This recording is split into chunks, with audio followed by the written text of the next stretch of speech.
Welcome to our coffee conversations here at Forge Breast Cancer Survivor Center. My name is Claire Gray, and I am your host for today. And we'll be talking with Elizabeth Vander Kamp, who's a certified Zentangle teacher, about her experience with this creative practice and how we can use it with a breast cancer diagnosis. Just as a general reminder, we'll ask that everyone go ahead and mute themselves. And then after the first part of our conversation, we will open it up and have questions once the recording stops. So with that in mind, Elizabeth, I'd just love you to kick us off and tell us a little bit about yourself. Okay, well, thank you, Claire, and it is so good to be with you all. Thank you. And Michelle, it's so nice to see you. Hello, we've been in some Zentangle classes together, and you're in California? Okay, all right, and hello, everybody else. And I love talking about Zentangle and myself. I'll start with myself. As you may have seen in the little bio about me, ever since I was a little girl, and I really attribute this to my grandmother, whose house I now live in. She was an artist, and she was always trying to figure out what to do with pine cones and sweet gum balls. And there was always some project on the dining room table. And she taught me how to sew and do different things. So I've just always loved work of the hand. And then in third grade, I had a teacher that I am so grateful for that loved handwriting and really wanted us to learn to write well. And there was a chart on the wall that every time you got a 100 on your handwriting stuff, you got a star. And I won all the stars. And I just envisioned getting, like, I don't know, a calligraphy set, some beautiful gift. It was a double pack of gum. That was the prize. But anyway, but I got really nice handwriting from it and a love for that art form. And I don't know about you, but I think calligraphy, pens, and the papers and all that stuff are so beautiful. And for years I would buy it, but I really didn't know what to do with it. And I would get so frustrated because the pen would scratch on the paper. I'd even tear the paper, or it never looked the way it did in the book. And the swirl, I just didn't like it. But in recent years, calligraphy, in my mind, it probably was always like this, but it's really opened up. And I found out that the word calligraphy actually comes from the Greek, kalli meaning beautiful and graphos meaning writing. So it's beautiful writing. And super official calligraphers might be offended at this, but I think that means any of us can be a calligrapher, because we can write beautifully. And that is, of course, subject to interpretation. And because of this love of writing, I write every chance I get. Hi, Betty, welcome. Hi. And you can probably see behind me, like, I have a hard time if my hands are still. So I'm like drawing and stuff. And there's a lovely woman in Birmingham that some people may know. Her name's Darla Williamson, and she's a certified Zentangle teacher. And I took a class with her in 2014, and I was just like, oh my gosh, I am in love. This makes so much sense to me. Like, the motto of Zentangle is anything is possible, one stroke at a time. So that, really fit in with my philosophy of life. And just to look at something that looks so complicated and think I can't do it, and then be able to do it. And to me, that is the genius of Zentangle, that they didn't create anything new.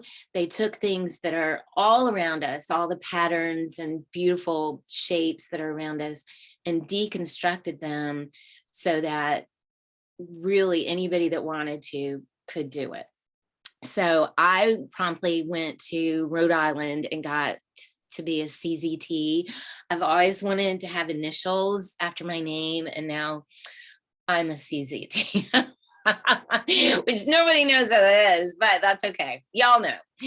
And so I'll just say, in terms of, I do not have breast cancer, so I do not want to say I know what that experience is. I will speak to what I've heard from people living with breast cancer and other difficult diagnoses is that it's hard, and sometimes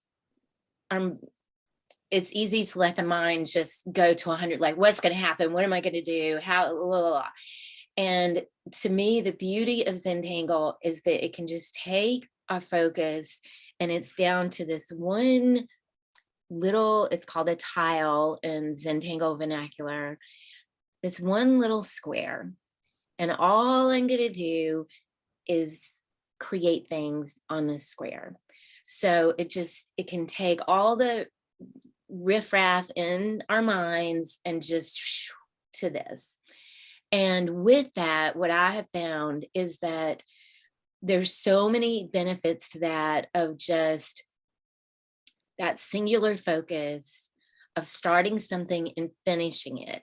That I have a lot of trouble. I have a lot of projects, maybe you can relate to this, that yeah, they're really fun at first, and then I'm like, I'm not so interested in that anymore, and it's in the pile with all the other projects like that.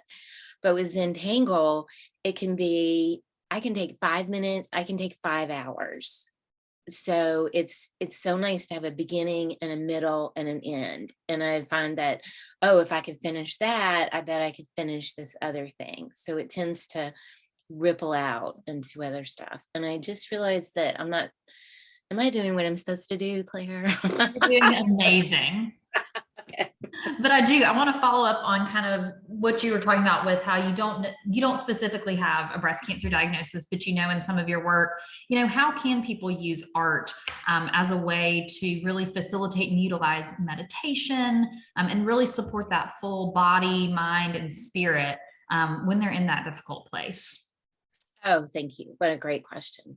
So I'll go back a little bit. With a lot of the work that I do is at UAB Hospital with patients actually in the hospital. And one particular group I work with are people in the bone marrow transplant unit, which it's no kidding. It's not fun. People have to stay on that unit. They can't even leave the unit while they're in treatment, which is usually about 2 weeks, although it can be longer. And what I've found is that art forms help to, again, bring that focus in, create beauty. And another thing, I think, and I'm speaking for myself, I find that ritual or ceremony is really helpful, especially given a difficult diagnosis or a difficult time of like, some people have like a tea ceremony or flower arranging or the way they organize their prayer life. And I think that art, like part of art came out of just a response to the beauty of creation. And so if I'm like, okay, I wake up today, and I will say I have COVID. I'm on the back end of it, but like I've gotten up and I've drawn a Zentangle. I've written, today I feel worse, this sucks, blah, blah, blah. But then I'm like, okay, I did that. Something is done, and I knew that I would do that. So I feel like it's a way to look forward to something and to ease into the rest of everything else. I am just, I don't know, I hope maybe this is true for you all, that I just crave beauty. Like looking at all of you, I'm like, oh, okay, beauty and all these squares, the smiles, and, seeing a little bit of everybody's home and different earrings and hairdos and glasses and all of that. And just that, to know that with our own hands, we can use a pen and a pencil and a little piece of paper and make just this little piece of the world more beautiful. And that can be in our own home, in a hospital room, in a waiting room while we're getting an infusion. Because that's another thing, some art, I think, oh my gosh, I need a palette and a an easel and a studio and a lot of money. And Zentangle, literally, we can put the supplies in our pocket and it can go with us everywhere. And there are other art forms that can do that too. A journal, writing poetry. I met a guy in the hospital that he was actually a patient, but he taught me how to do, okay, I'm just going to say really bad rap. Okay, emphasis on really bad. But this is this is what he did. He said, okay, just look around, and I'm going to invite you all to do this too, and pick 3 objects around you. Like, I see a flower, a pen, and a scarf. Okay, does everybody have 3 objects? Okay, so I got flower, so that means I have power. I didn't take a shower because I don't have the hour to do things like that, and blah, blah, blah. I can't remember other objects. I can't. Thanks, Selena. But just even that, like the silliness of it, and the, like, we can all rhyme. So I feel like, and again, I don't know about you all, but before I claimed being an artist, it seemed like this haven of the other people, like the special people, the ones that God came and said, you're an artist. That's not true. God said that to everybody, or the goddess, or whatever divine being. And we really all are works of art and invited into art also. And I think probably all of us, it looks like everybody has clothes on. Michelle Goldstein, you might not, we can't see you, but that was that was a choice. We picked these glasses, we picked this headband, we picked our beautiful headscarf. We chose things, and that's part of art. I'd love to see a show of hands. How many people like to cook? How many people cook?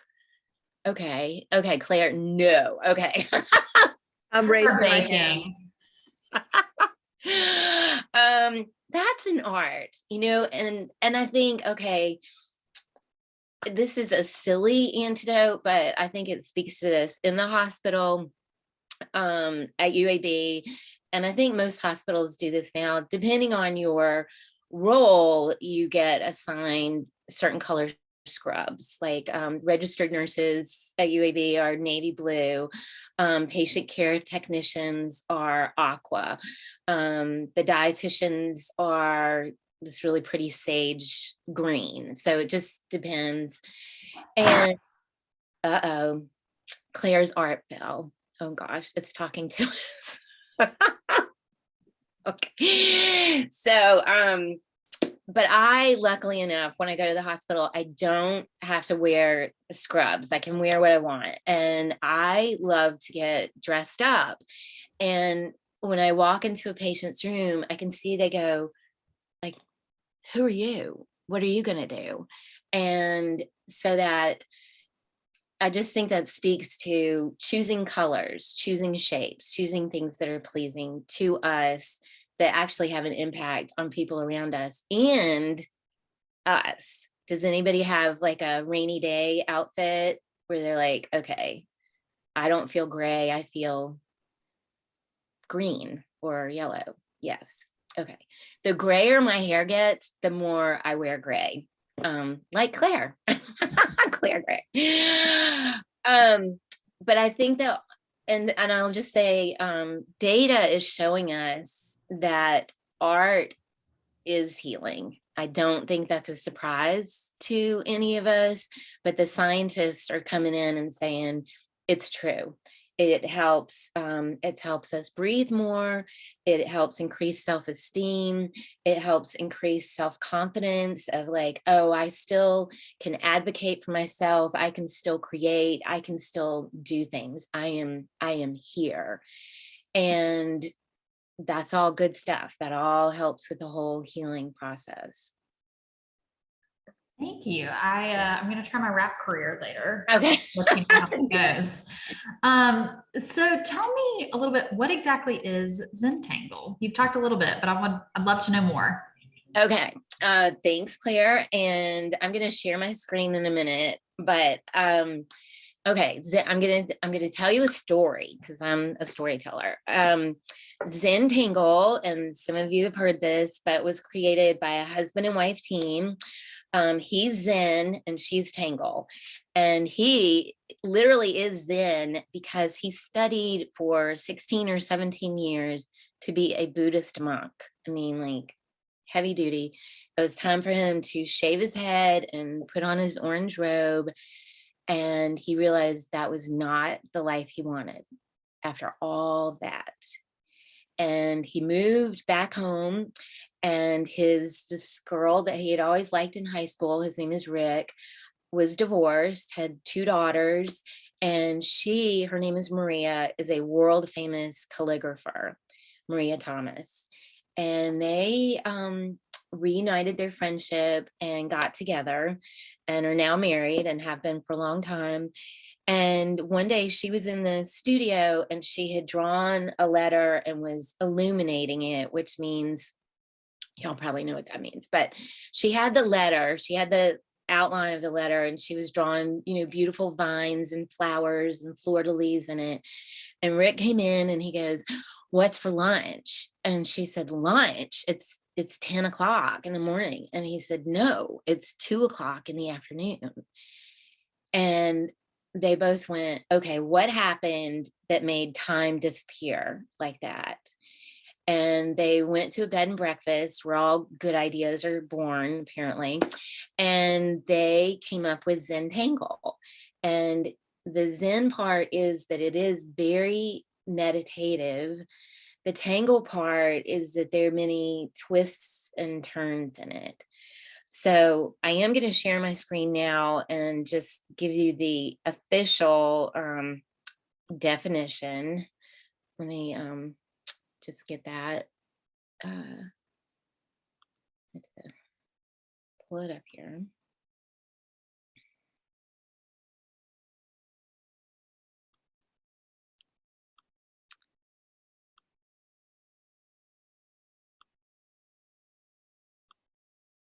Okay. And does everybody see a definition of Zentangle? Okay. So here it is. Zentangle is an easy to learn, and I'm just going to pause right there and say, bleh. I cannot stand it when people say to me, "Oh, it's going to be so easy," because I think, not for me. I'm going to be the dodo bird that just does not get it. But I will say it's true. It's an easy to learn, relaxing way. So not like stressful, like, "Oh my God, how do I do this?" kind of thing, way of drawing structured patterns that create beautiful images. So that's the official definition of Zentangle. And I invite us all, wherever we are right this minute, to just look around, and we can even look on each other's screens at patterns. Like I can see in Claire Gray's, like the patterns of the shutter, in Janita's, just like the rectangles and the handles on the file cabinet. And Elena has her cacophony of beautiful glassware behind her. Michelle has the fan. Sharon has all those books and things lined up. And Zoom user, I don't know your name, but you have on that beautiful scarf, that headscarf. And Anna, you have on this sweater with the stripes. So our world is just awash in patterns. And so we can take those patterns and create beautiful images. Claire, does that answer that question? Yes, it does. And I'd love if you can share a little bit about how we could use even Zentangle before you finish up your presentation. How can we use Zentangle to help someone who's having a hard time managing like stress or anxiety? Great question. So I'm just gonna I'm going to kind of walk us through a tangle. So the very first thing that we do with Zentangle is we breathe. And that, I don't know about you all, but I realize like I am a shallow breather, and it just, our breath can be so nourishing, and just let us be where we are and be ready for the next thing. So if somebody's really maybe needs some love and some compassion, we can invite them to breathe and invite ourselves with them. And why don't we all do that right now? Just take 3 really good inhales and exhales in our own time. So I'm going to do that because I can feel I am wired up because I am so excited to be with you all. So I'm going to take a big breath in.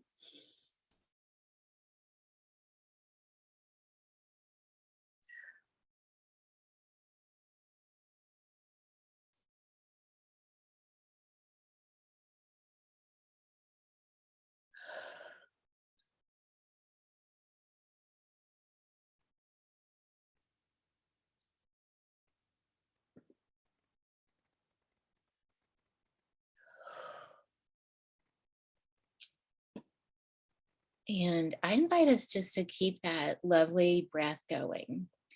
So for Zentangle, as I mentioned, we really don't need a lot of stuff. We need a pencil and a pen, and ideally a piece of cardstock, and then this fancy little thing that I'm going to hold up called a tortillon, which is really just rolled paper. It's called a blending stick, but our little finger can work just as well if we don't have one of those.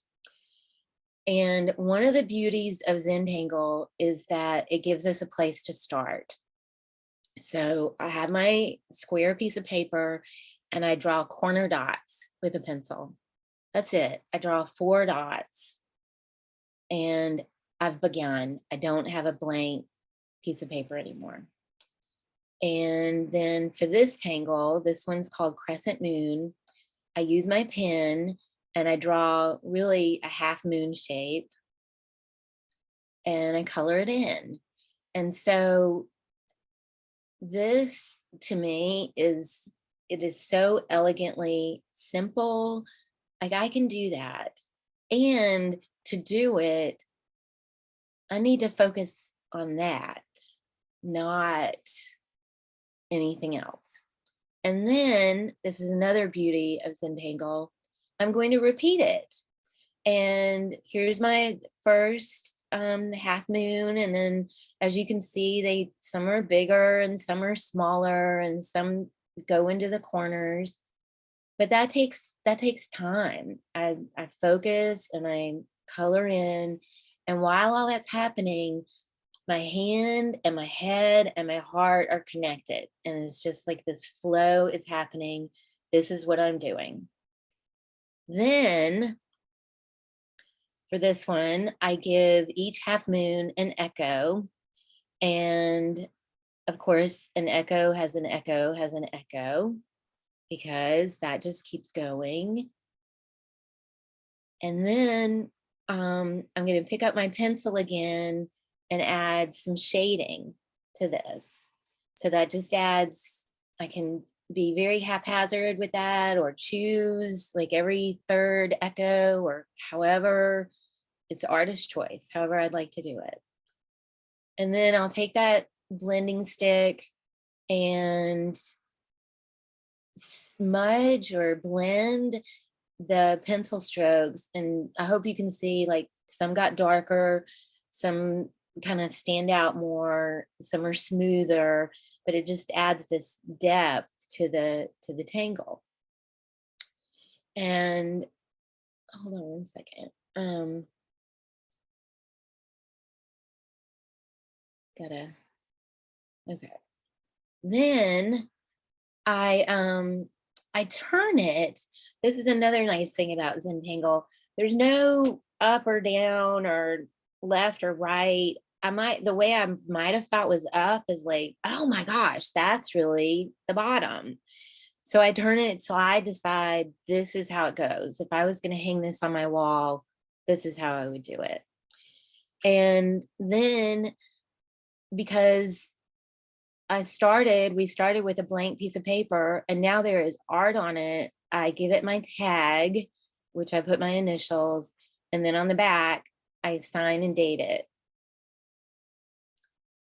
And that whole process, that could take anywhere, I would say from 10 minutes to maybe 30 minutes. And so what I hope and what my experience is that I am calmer. I've created something, I started it, I finished it, and my mind was focused on one little thing. And then if I can do that with this, then possibly I could do that with my next task. And like, okay, now I'm washing the dishes. I'm actually washing the dishes. That's what I'm doing. I am driving to an appointment. That's what I'm doing. So I feel like a tangential benefit of Zentangle is that it shows how we can rest in one task and how good that feels rather than multitasking, which science has shown us we really aren't doing. We're just jumping from one to another. So, and I'll just show you, there are thousands upon thousands upon thousands of tangles. And here are just a few other ones. I particularly love this one. It makes me think of rosemary. And I've actually drawn that on a card and sent it to people as thank you notes. And that's another nice thing with Zentangle. It can be a gift to someone else. I'm gonna stop sharing and come back to all of you. Thank you for sharing that. I got started a little bit. No, I have a Post-it notepad that's a good square. So it was very nice to listen and do that. So thank you for sharing. So I guess kind of as we finish up, do you have any workshops or events coming up that anyone could participate in and learn more about creative arts in Zentangle? Absolutely. I'm so glad you asked. On Sunday, June 23rd at 2 p.m. What? January. What do I keep saying June? Oh my God. I think I'm ready for summer and we haven't even had spring yet. Okay, take two. Sunday, January 23rd at 2 p.m. Elena and I will be hosting a Zentangle inspired art workshop. And our focus is going to be using circles. Circles, I'm in love with circles, and I'll tell you why. The Romans, you know, all the columns, does everybody remember learning about that? Like the Doric and the Corinthian and the Ionic? Well, the circle represented heaven and the square represented earth. So there would be a circle and a square together meeting. And you know, we have, you know, rings or circles, and sometimes that's part of a wedding ceremony, and there's circles all over nature. We live on a circle, so to speak. And circles are also tend to be very appealing to humans because they're so soft.